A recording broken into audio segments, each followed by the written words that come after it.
Hi, welcome to a new podcast a new season that we're playing around with. And again, we're Impact Planning Group. I'm Mary Abazia, and with me is Tom Spitali and Sean Wellham. And, we run into all different types of companies and industries across the world.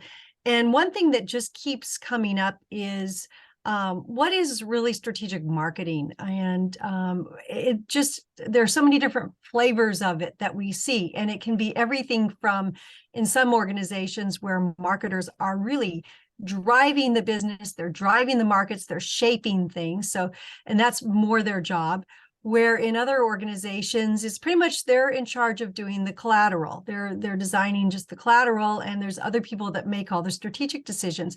So we thought we would wrestle this one a bit and identify the issues and also some of the potential solutions or ways that you might want to think about your business. So who wants to take it from here? Sean?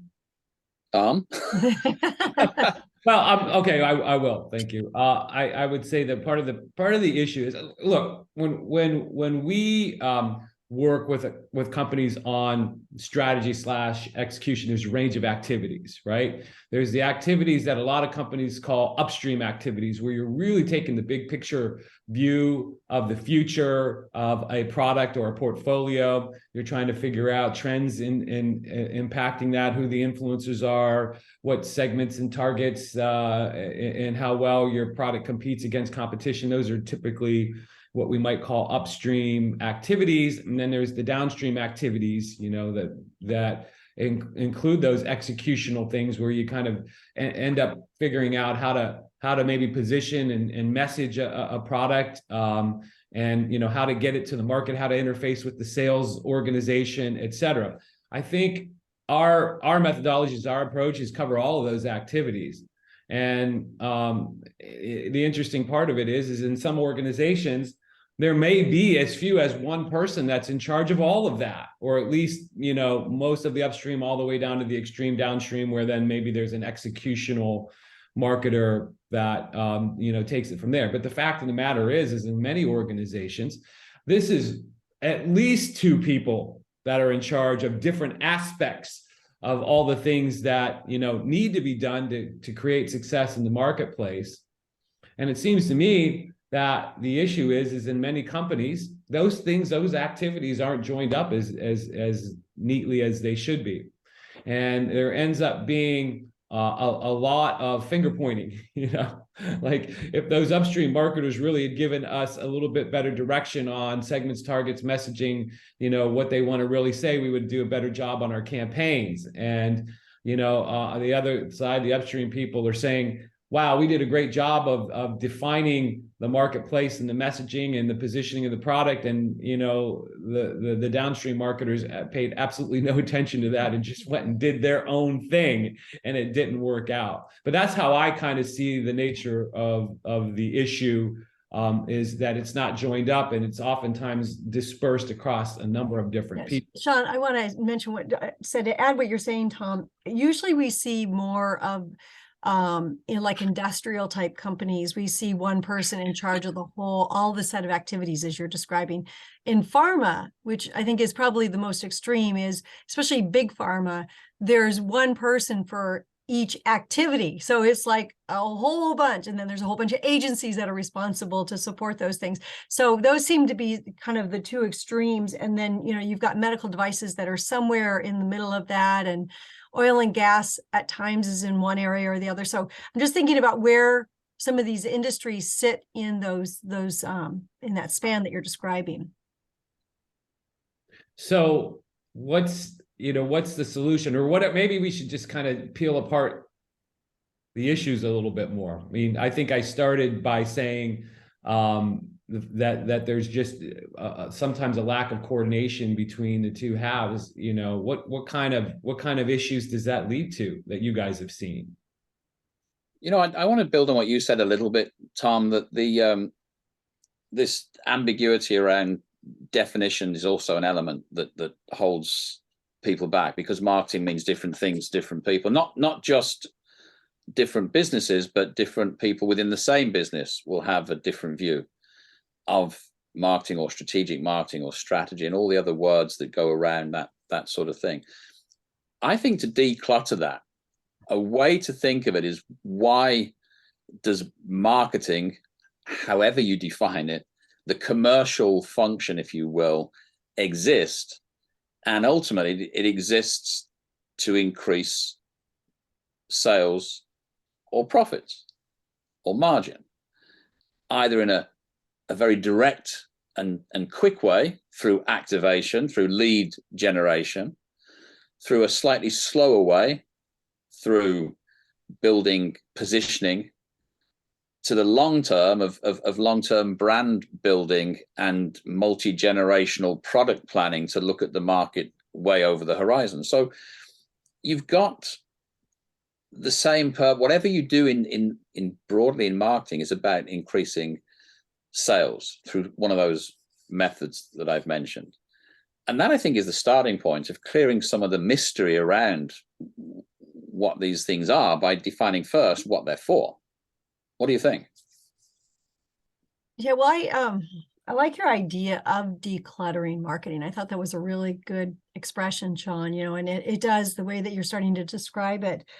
But I'm stuck on Tom's question about the problems, and here are some of the problems that I see very clearly. And I think the two will come back to the, what you're saying too, is we know people that are more senior level marketing CEOs or head of businesses, and they get hired into an organization, and then they call us and say, I don't know what these people are doing.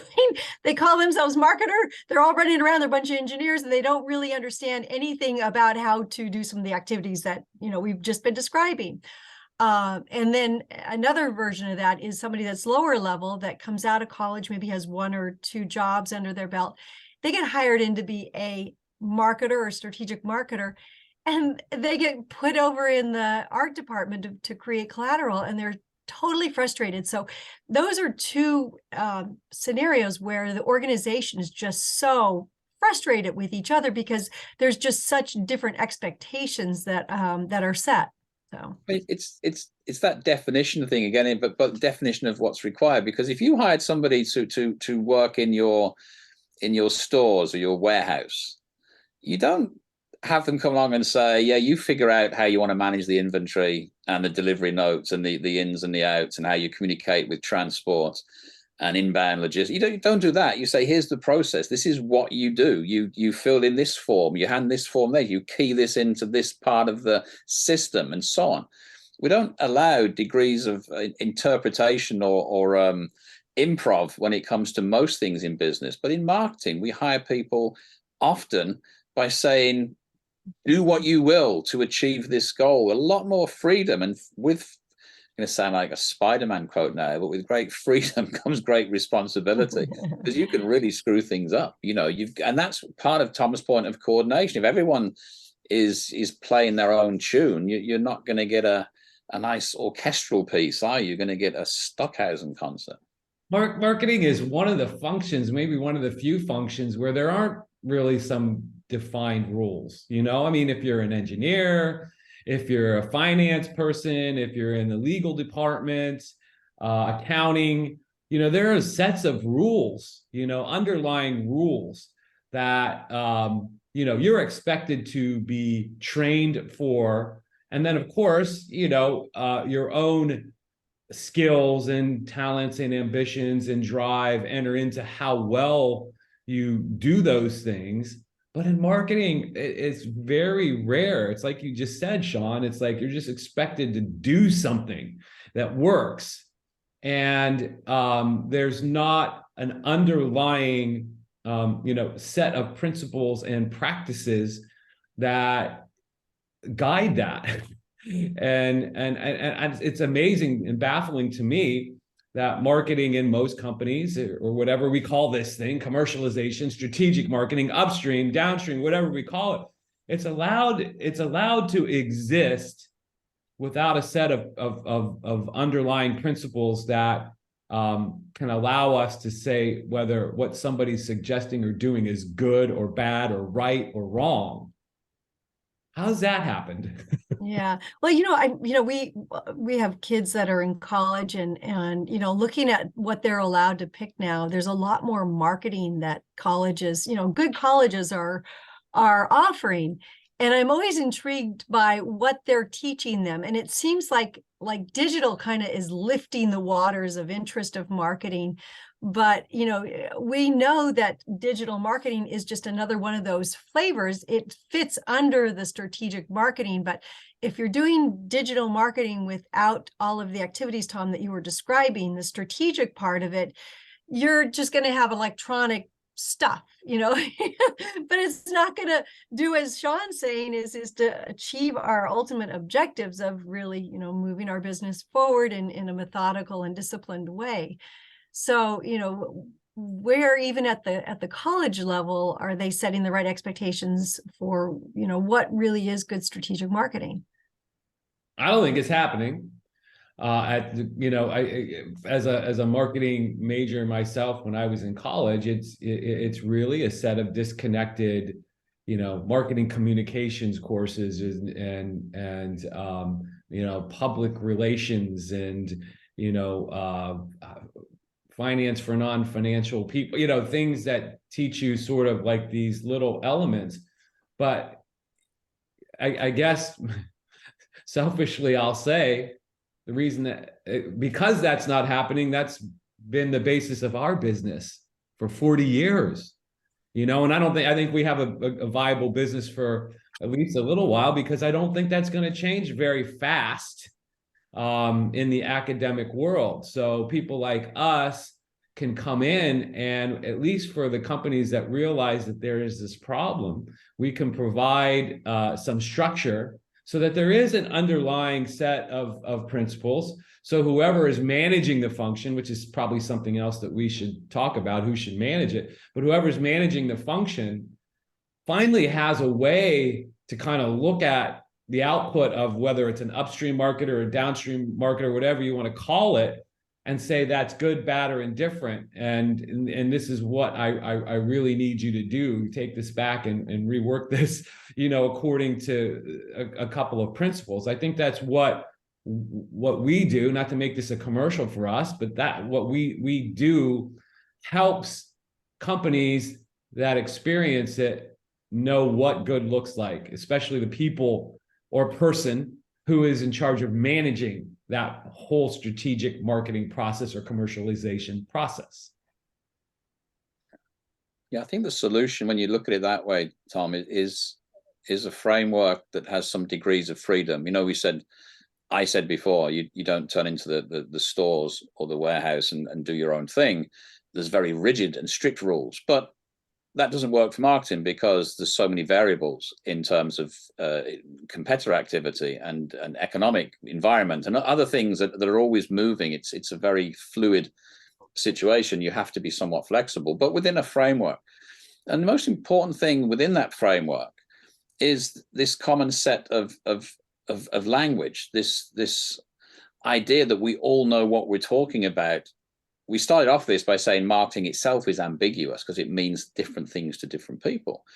If we said positioning and everyone knew we had our definition, doesn't matter we're not going to argue with others who have a different definition, but within our business, we know what we mean by it, then everyone knows what we mean by it, and we can communicate more effectively.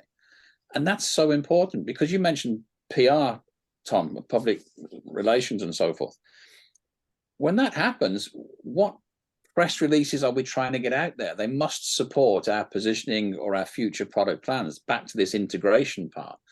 But I think the key is a framework with degrees of freedom to act within that framework, so not rigid, more guiding, and a common language and terminology that means we take away as much of the ambiguity as possible. Yeah, and I don't think that's different from accounting, for example. I know somebody that is in accounting, and I'm hearing a lot about accounting practices. The tax season just started, and there is degrees of freedom within accounting. I see the issues in the dialogue that we have. There's an underlying, set of generally accepted accounting principles or GAAP, that have to be adhered to, and so, but there's still much interpretation. You can't ignore gap though. And so that's your fundamental starting point. There is a set of principles that you can say this is right, wrong, or indifferent. And if you go outside of those principles, then it's no good. Got to be reworked or redone. But within that, then there's still interpretation and degrees of freedom. And I think that's what we're talking about. I mean, there's many different ways to segment, for example. You know, all we're saying is you should probably do it. And we show you how to do it and give you different ways to do it. But frankly, we know that there is many companies out there making lukewarm tea. They've got people that in their customer base that like hot tea and people that like cold tea, and they mix it all up. They don't segment and they make lukewarm tea and nobody's happy. We know that is going on, and that is a big problem. So that's kind of an illustration, I think, of what you're saying, Sean. There's got to be some, basic principles. We will segment, and this is how we will segment. And then it's open to interpretation. We've thought about these 3 or 4 different ways to segment. Let's have a discussion on which way is the most powerful and effective to do it. And that's where the discretion comes in, I think.